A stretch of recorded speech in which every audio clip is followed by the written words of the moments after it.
It's a. Fuck it. We'll do it live. Yeah. Welcome to the 2 Decades Too Late podcast, everyone. I'm Brad, hanging out with Josh. Yo. This is the podcast where we review albums that are turning 20 years old, mostly metal for whatever it's worth. We rate them 1 through 5 each on 4 different parameters.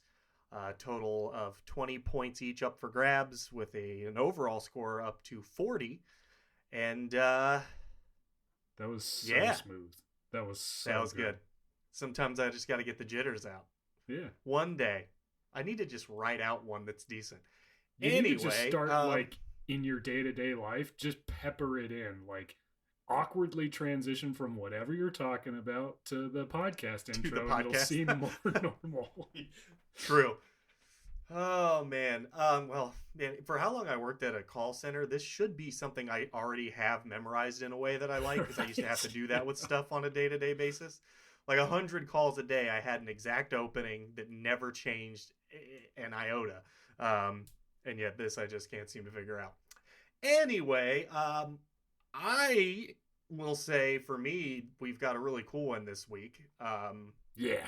A band that I feel like kind of passed me by a little bit. And I'm glad that's not the case anymore. But we've got Alexisonfire, the album Watch Out! Sick.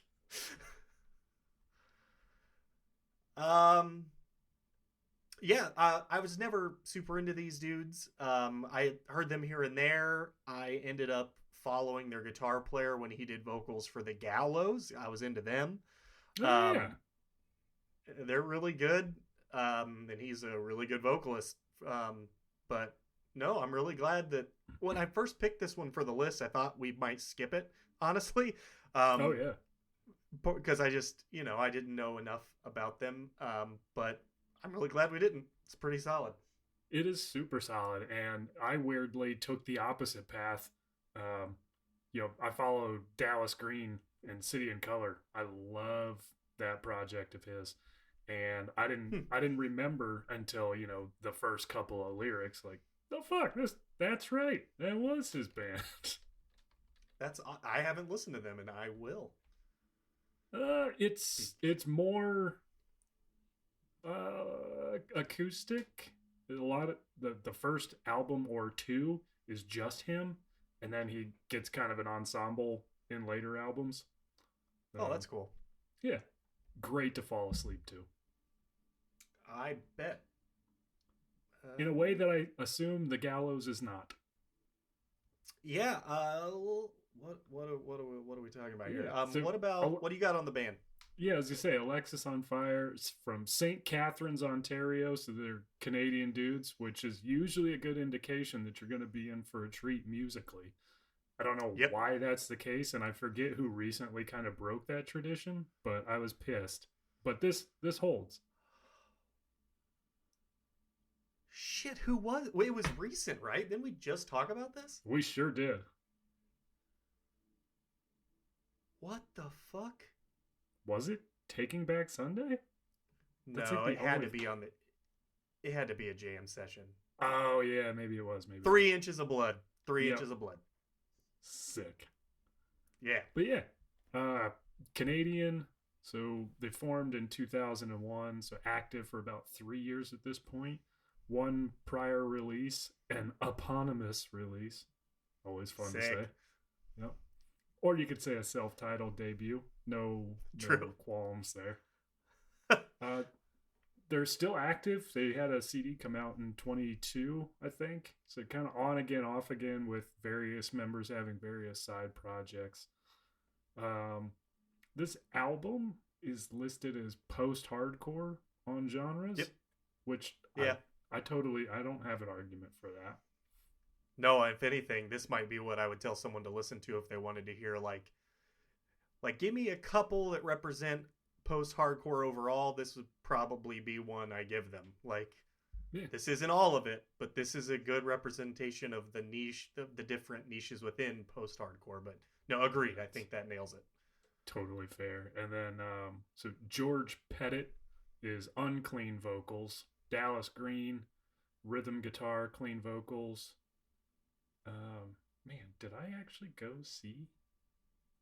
I think I actually went to see Dallas Green, and I was trying to give somebody a hint because I bought tickets as a surprise, and as to who we were going to see, City and Color. Yeah. And then I was like, okay, City and Color. And I gave them like Memphis Blue, and then it hit me like, oh fuck, his name is a city and a color. Very clever. Very clever. Well done. Yep.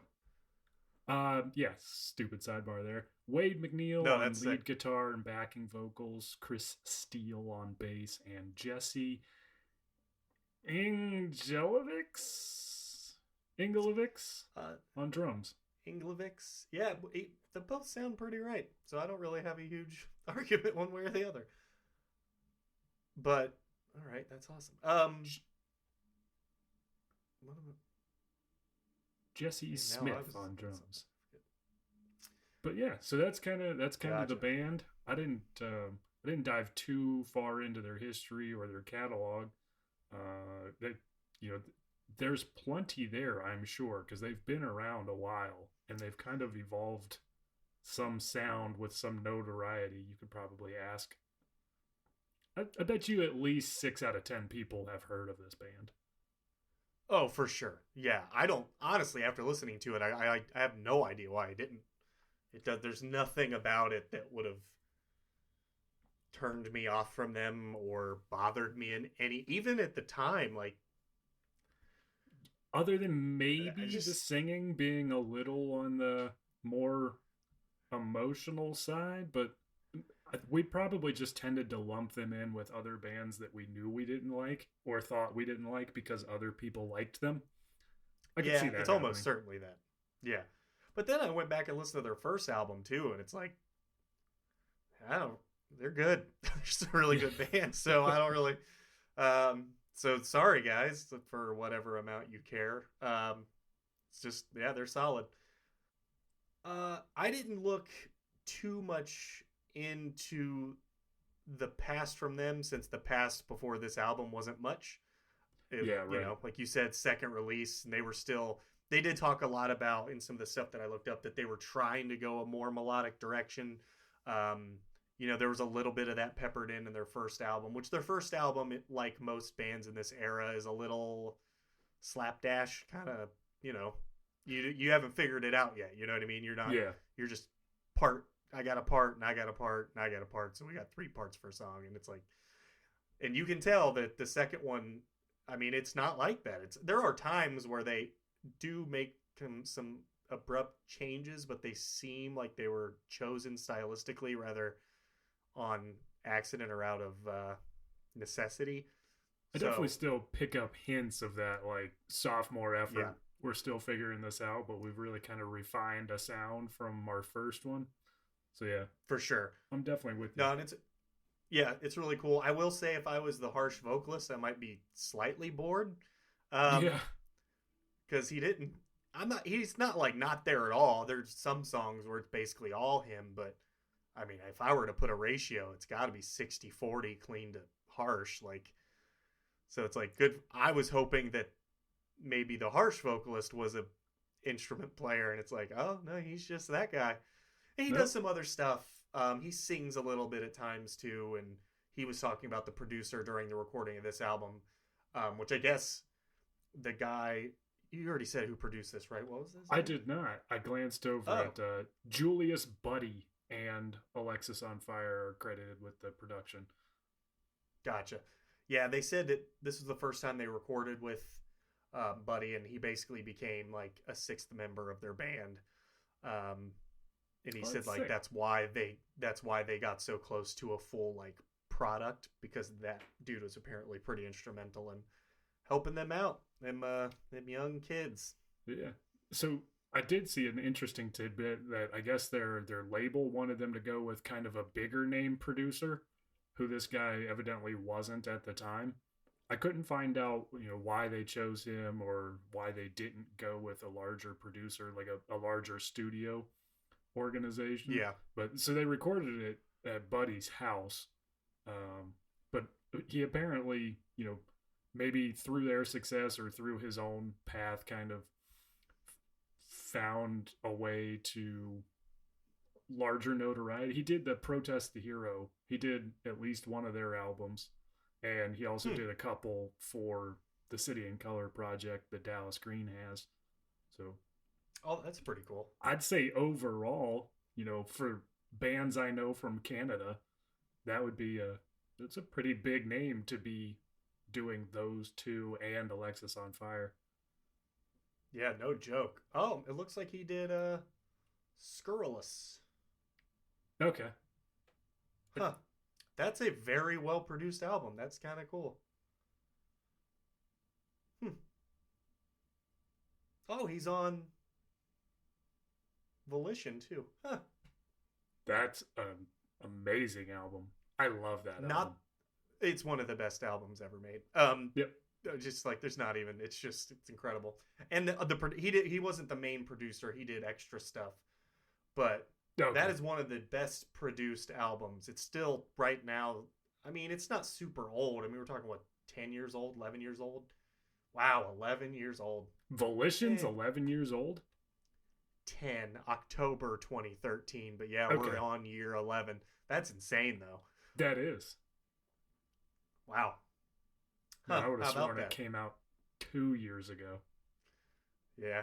Best thing Chris Adler ever recorded on drums. Most overrated drummer in metal. Suck it. This has nothing to do with anything. Good for that guy, though. I'm glad he, got to go out and do stuff. I mean, he got better at production, clearly, but the production on this, you know what? We'll talk about that later. Mm-hmm. There's no need to get into that right now. Right. So I started out with pretty much no expectation whatsoever. Right off the get-go, track number 1, Accidents. I was like, oh, I didn't have this right. Cool. Good. Like, you know what I mean? It was like immediately I was like, oh, this is great. This is super good. I'm also going to point out this is another band that I feel like there's no way Dance Gavin Dance didn't take some influence from. Like, there's a lot of moments on it that oh yeah, I'm just slowly but surely as we go through these, listening to these like different bands and genres I wasn't super into, just noticing like, oh, I'm getting where a lot of this stuff came from now. Sorry I missed it. Yeah. Great song though. Super good. Starts off really great. Love the woes. Yeah. It's very 2004, but like, yep. Even without the nostalgia filter, it's good in its own right. It is, and they do it particularly well. I will say, like, we were all doing it, whether we were doing it well or not. Like, we're putting the chant part, even if it's stupid, because it was just shoehorn everything else we like into this, and it's right. But they didn't do it. They did a great job. They were doing it the right way, where a lot of us specifically included, doing it the wrong way. Wait, we don't have gang vocals yet? We got to get gang vocals. Who said whoa? Did anybody say whoa yet? I swear to God, recording the gang vocals on the She's a Nightmare EP took longer than some of like the entire track otherwise. Like, it was like, I wasn't even there. It took forever. I mean, they turned out better than almost everything else on the EP, right? Because it's the only thing we couldn't fuck up. We fucked everything else up. Well, Ryan didn't. Ryan Neff didn't fuck anything else up. Everyone else in the band fucked everything else up. Yeah, Ryan Neff being the only one who didn't. But yeah, no, they do a great job of that. And you're right. It takes me right back to that moment. Of note, in that context, I recently found out that Tool doesn't record to a click either. So, not saying that we were Tool at all, but I just wanted you to know that. I mean, sure. Yeah, it's the same. I'm sure that's why Joey Sturgis asked us that question. I'll you guys never sound forget like as good as Tool. Yeah. Anyway, so track 1's really good. Did you hear the very end of track 1, Accidents? It sounds like they straight up play the Bush riff from like Machine Head. I didn't notice it. it like so dead on that I'm like, I hope this is like a nod to Bush almost, because like otherwise, don't get me wrong, we were all playing like octave chords from the in minor all the time, 5 7 8 5 7 8 5 7 8 5 7 8. So it's like not weird for that to have overlap, but it's literally like Right. dan dan dan dan dan dan dan, and it's like, Oh oh, yeah. that's just, yeah, probably So just coincidence, but that's weird because I forget what's. It might be Get Fighted. I think it's Get Fighted. I had like Super Hardcore Dance Dance by Fall Out Boy, which was later. oh, yeah, So this it starts off with like a drum beat just like that, and it has the words dance dance in it. So yeah, that's a good call. I didn't make the connection, but I know exactly what you're talking. Get Fighted is a great song, track 10 by the way, but it's so good. Also, the lyrical content. I know I said something to you before you listened to it, but yeah, I haven't enjoyed lyrics this much in a very. These dudes were so far ahead of their time. As long as I'm reading them correctly, and who knows. you But probably rather are than because I mean, like listening to City and Color, a lot of Dallas Green's lyrics are good. yeah, and in like a lot of bands back then in this sort of area of music, we talked about it during Taking Back Sunday, where there's a lot of misogyny and talking down about women, stuff like this is pretty Right. much in complete contrast to that. In some ways that are very hard to read almost. They clearly had a friend or someone that they knew that was sexually assaulted. Um, and yeah, yeah, You it's a don't want lot. that. And but they're talking about it in a way that I think it took us in our society. I don't even know if we're still doing a great job, but rather than treating a person like the one thing that was done to them as if it defines them, but rather choosing to make sure that they don't let that define their friend. And I was like, that's really fucking cool. It's on oh shit, now the That Girl Possessed, which at Okay. first I'm like, ha, That Girl Possessed. That's a very funny title for a song because they purposely left out is to sound funny, right?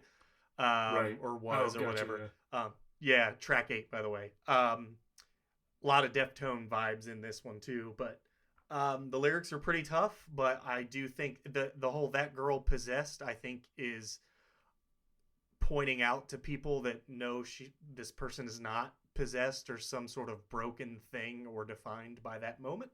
That wasn't their fault to begin with, and that they are choosing to make sure that their friend does not feel like they are some, you know, pariah because of someone else causing them harm. And I was like, man, in 2004, hell yeah, guys, Shit. Yeah. that's So the fucking deal. that is the fucking deal. And so that song in particular stuck out to me musically, like in the context of the rest of the album. I thought it was kind of like there's a bit in it that I thought was kind of an exploratory choice, let's say.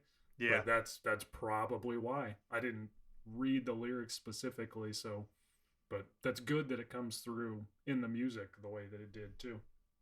yeah, and that's honestly, that track is just, it's so good all It over is the super place. good. But yeah, I mean, honestly, I don't. I didn't dislike anything on this album. Just to be No. super like Really? straightforward about it, I It's had an all absolute really good. blast. Yeah. Yeah, this is another one. Well, I don't know what we listened to recently where I was like, this was fine, but I listened to it once and I was done kind of listening to it. I think Behemoth actually. This wasn't like that. I listened to it for pretty much the rest of the day. Like I took my notes down, I figured out whatever, and that was just pretty much on Hell yeah. going forward. But if anyone out there knows, because this is a band that is also seemingly pretty private, I'm guessing. I don't. They're Canadian. I am almost 100% convinced that maybe other than a couple outliers, that this is a concept album.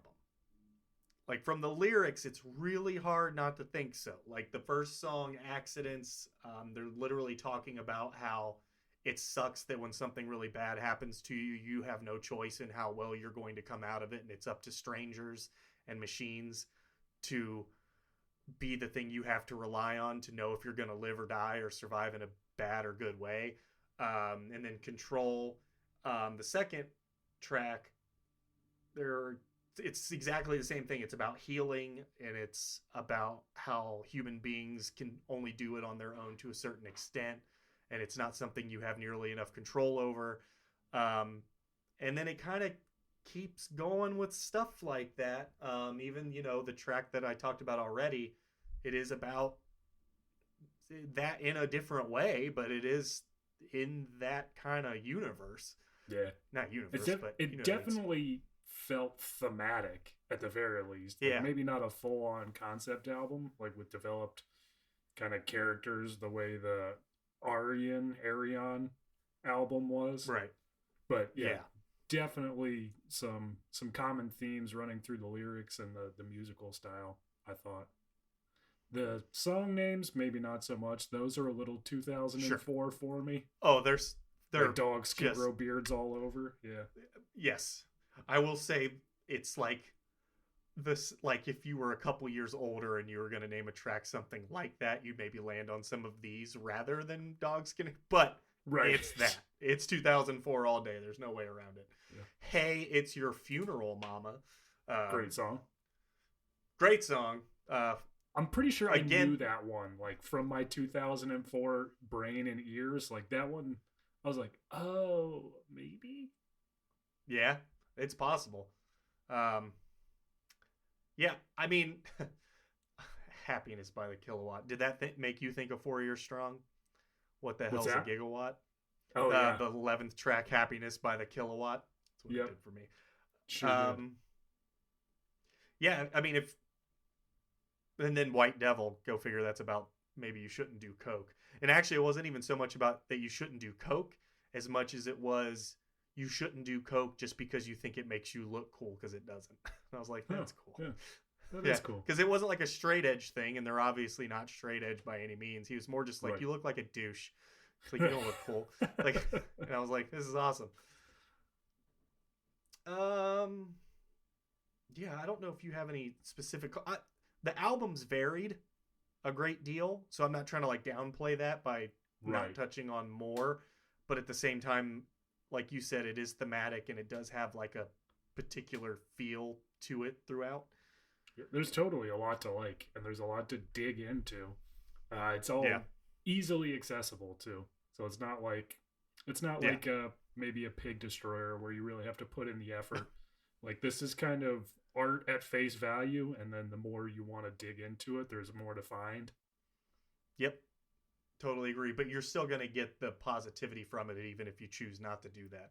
Right. Where, definitely to your point, maybe that's not the same with Pig Destroyer. It's like, yeah, it's not even as big a bite to take as like a Shai Hulud, where they're just kind of like overly pretentious. Like, this is just kind of straightforward. Like, hey, being nice is kind of cool, and like, hey, having friends and doing stuff is fun.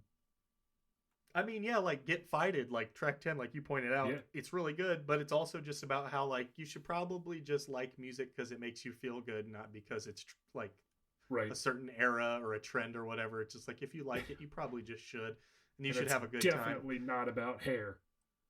No, right. So good. Yeah, I felt attacked in a way. Like 2004 me felt attacked. Yep.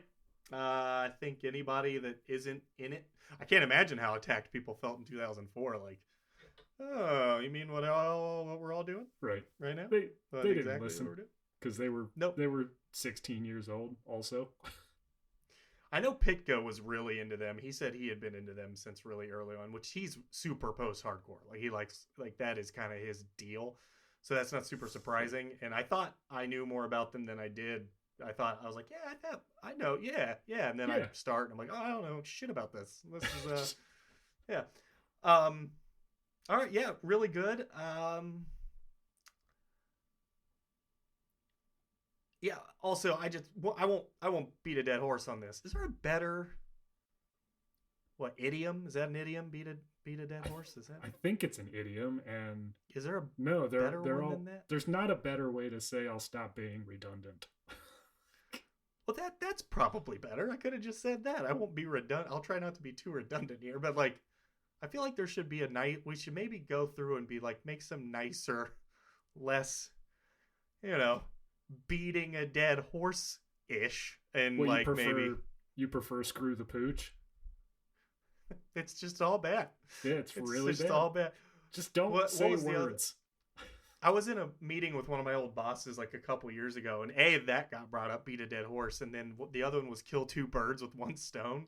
Oh, He's yeah. like, what are all of these now that I think about it? I'm like, yeah, they're all bad. Like, Anyway, if you are interested in such things, please read the lyrics to this album.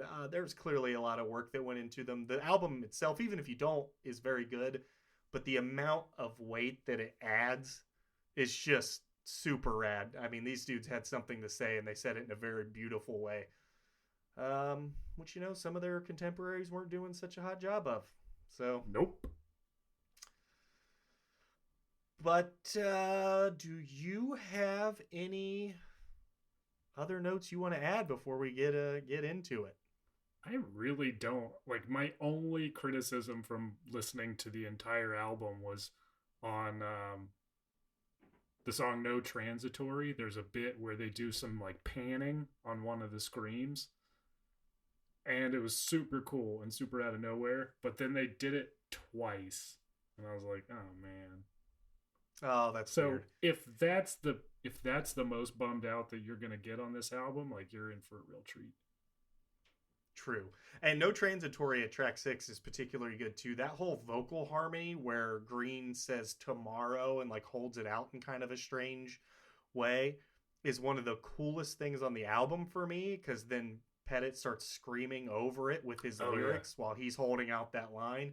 Man, that's good shit. That is just really excellent songwriting. That's a good one. Very unique song on the album too. I'm glad you called that out, even if it was for that. I agree with you. Right. That part's not super cool. But it's super, super unique and interesting. So yeah, that's a really good one. Well, shit. We should take it to the get to the review. It's almost like a B-52 situation. Well, I'll get to the review. It's time to get some sleep out there. Not bad. Getting better.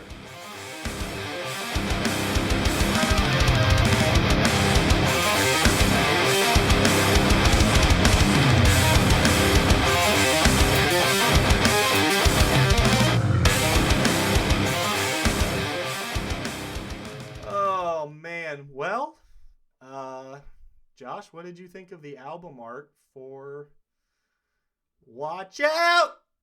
It's funny every time. I'll tell you okay. I was gonna have to downgrade it if there wasn't an actual exclamation mark, but there is. So, I gave it a 3. So, I think it's a fine graphic overall. Like, it definitely would make a great T-shirt. Like, it's gonna sell, especially in 2004. But I didn't think it was overly amazing. Like, it's got all the bits, I suppose. Like, there's skeleton hands and there's kind of comic book font.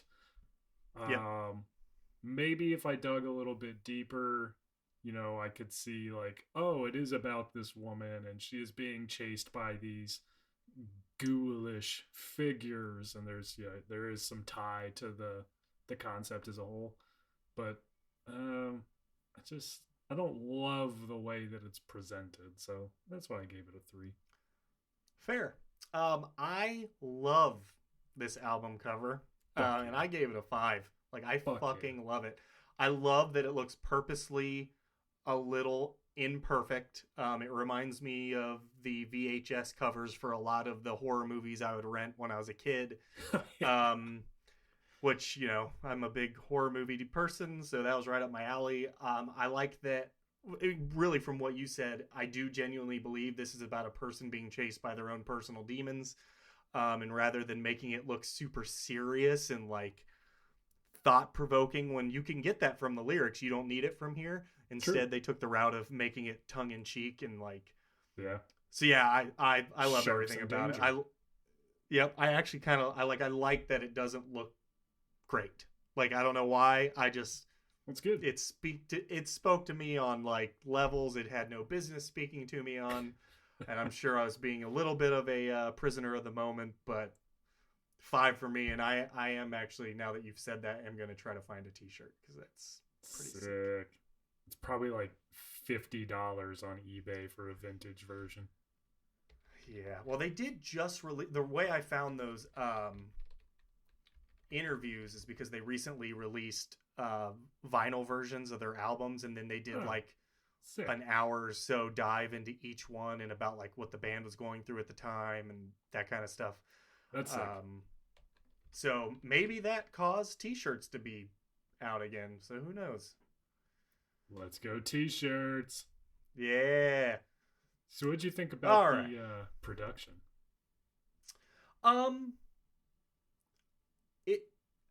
It's fine. Like, it's not bad. It holds up for the time more than it holds up now, for sure. The then versus now part, I think, comes into play pretty hard here. Yeah, for sure. It's a little bit of a sonic wall at times, and it lacks a little bit of clarity because of it, I think. I actually pointed out there are simultaneously cool things going on with the vocal panning and then not so cool things going on with the vocal panning. It's another good example of an album from them that's not really from that era, that's not lacking bass. It's not a bunch of high end. It's not like, you know, ripping your ears out like Messengers did. So it's pretty good for then. It's a 4 for then, and it's a 2-ish, 2.5 for now, and landed me on a 3. I can listen to it. Like I said, I listen to it all day. It's sonically pleasing, but especially the now part, even their next album after this, the production is tenfold. So not even in a course of that long did they upgrade pretty hard in that area, but a 3. Nice. I had it as a 4, but you're right. Like, I even had a note, like, it's definitely very 2004. So you do have to take that into consideration. I do think it's pretty well done overall. I like the general tone and the sound that they achieved. All the bits come through clear and well. Occasionally there are some pieces that are like, either they're intentionally brought to the front, or it's just like, oh, that was louder for no reason. Right. So no, that's a good call. But it did get it got to a solid blend. So yeah, I put it at a 3. Fair. This one tends to be interesting for some reason, more often than I ever would have expected when we chose our parameters from the get-go, but impact at the time. Hit me with what you got. I gave it a 1 just because, like, I was actively avoiding this whole genre at the time, which is weird because, like, I liked metal with singing in it, singing and screaming, and this is that. I don't know why, but and a particularly well done version of it. Yes, it was. So I was surprised to see that they played Hellfest at one point. So, you know, that makes sense. I mean, My Chemical Romance played Hellfest back then, so they were a little more in that scope of things, I think. Yeah, but I had a note here, like, basically if you were in this space and you weren't the Used, there was no chance I was going to listen. Fair.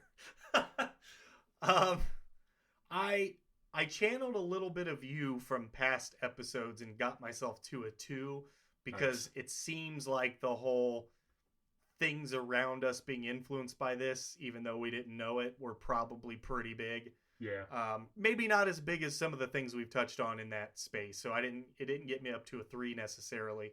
This is kind of a bummer now that I'm looking at it. I mean, we are being especially objective on this, which I think is good, and sometimes I have a hard time doing that. It does kind of when this is all, yeah, when this is all said and done, please understand that I don't want to speak for you, but this album is fucking good. Yeah. And I would recommend it all day, every day. The score is going to belie our feelings. Is not going to belie? Is going to... No, belie? Yeah, going to belie. The score will not reflect how we actually feel about this album. Actually, it might not do too bad. No. But, well, yeah, how much did you enjoy listening to it today? Let's see if we can get these numbers up. 5. Yeah, 5. I had an absolute blast. It's just, again, it's just this weird combination of kind of the things that were going on at the time, but with some Deftones flair, what eventually would come from Dance Gavin Dance, and maybe even some Fall of Troy bits going on at times, nice. All while being packaged together in a really harmonious way.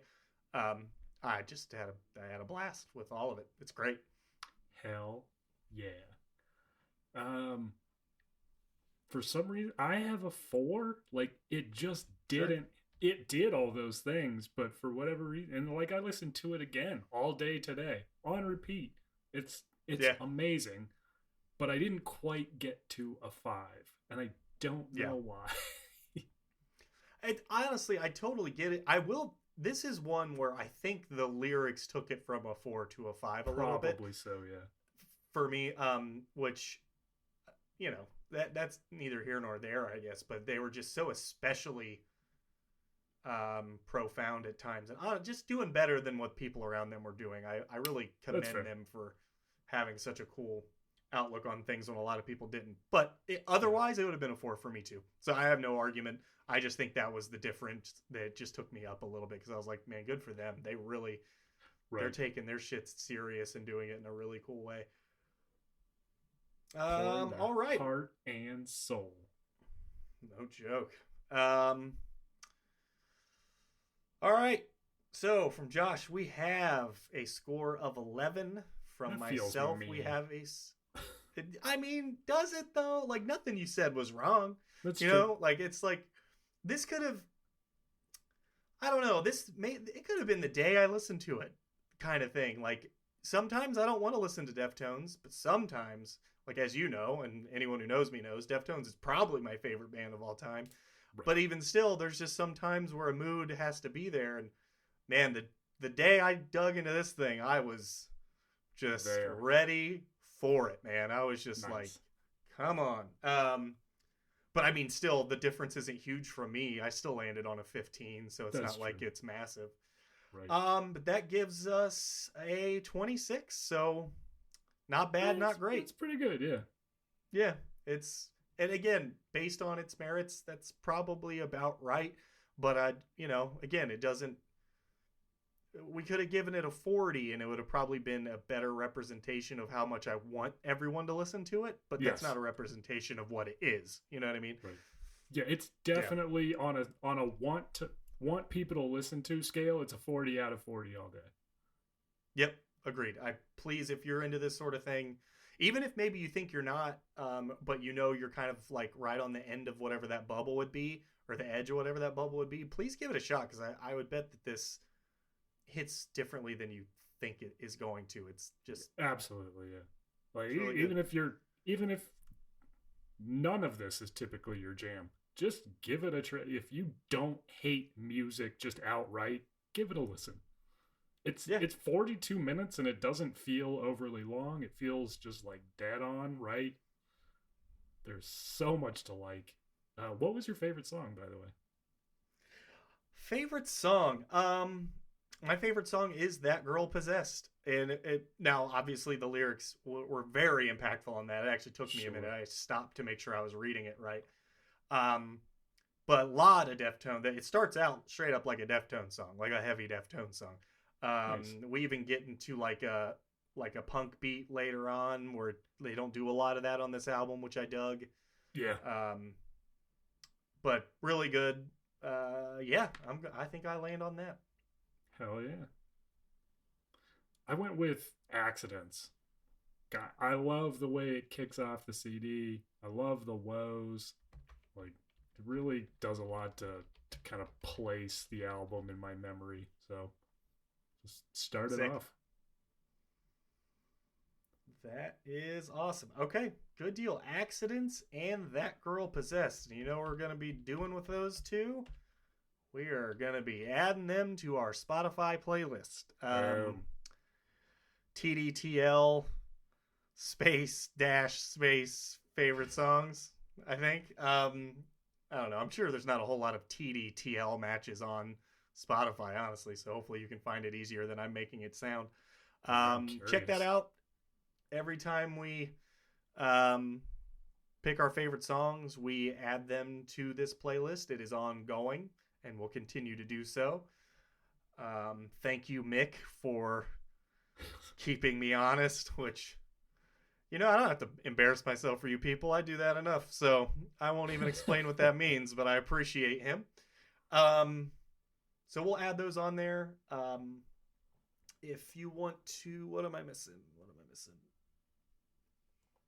Instagram. If you want to check us out on social media, it's the only thing we've got, but TDTL_podcast. On Instagram, come tell us, I don't know, whatever.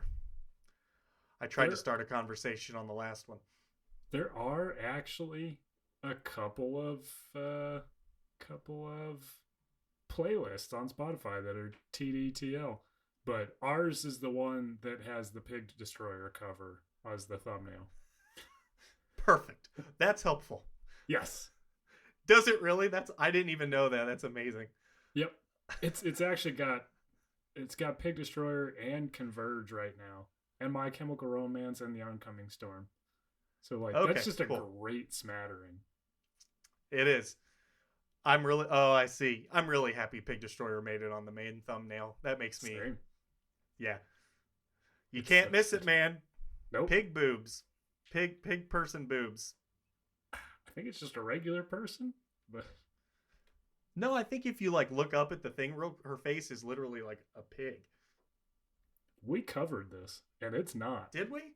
Yeah. I remember it being something weird. Well, I mean, the dude, it's straight out of a porn mag, but the dude like photocopied it weird and adjusted all the stuff.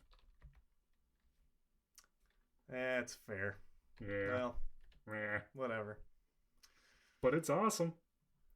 You Shit put on like me, you know what I'm saying? You put like little pig emojis over the nipples on Instagram. I do know that. Maybe that's what I'm thinking of.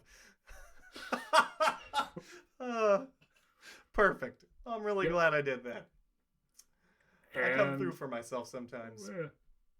I guess on that note, he's been Brad and I've been Josh, and we've been 2 decades too late.